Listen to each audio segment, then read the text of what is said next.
নমস্কার বন্ধুরা, আমার চ্যানেল মমস গার্ডেনিং কুকিংয়ে আপনাদের অনেক অনেক স্বাগত। যে আমার ভেড়া জাতের যে বোগেনভিলিয়াটা সেটা ফুটতে শুরু করেছে। এরকম মাথা ভর্তি ভর্তি হয়ে রয়েছে। আমার চ্যানেলে ভিডিও আপনারা দেখতেই পারেন। এই যে এই পুনে ভ্যারাইটিতে এটি 3rd নাম্বার কুড়ি ঝরে গিয়েছিল, তার জন্য আমি কি প্রিকশন নিয়েছিলাম আপনাদের সঙ্গে শেয়ার করা রয়েছে। এই আজ 2জন লক্ষ্মী জবা ফুটছে, ইনি একজন, আর এই মুখে রয়েছেন আর একজন। তো ভাবলাম একটু দেখিয়ে নিই। কুড়িতে রয়েছে প্রচুর প্রচুর কুড়ি রয়েছে।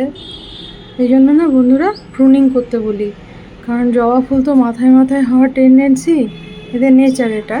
তো যত বেশি প্রুন করবেন তত বেশি ডাল বেরোবে, তত বেশি ফুল পাবেন। যার জন্য প্রুনিং করতে ওটা একটু নির্মম হয়ে করা উচিত।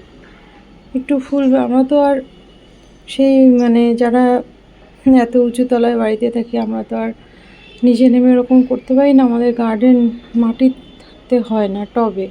তো টবে কিছু ট্রিক না মানলে ফুল পাওয়া খুব মুশকিল। একে তো রোদের অন্তরায়, মাটির অন্তরায়, বৃষ্টির অন্তরায়, সব কিছুতেই একটা প্রতিকূলতা থেকে যায় ব্যালকনি গার্ডেনে। তো সেখান থেকে দেখতে গেলে এই ট্রিকগুলো একটু করতে হয়, কিছু করার নেই। এই যে আমার দেখে নিন নয়নতারারা, এনারাও আছেন, ফুটছেন।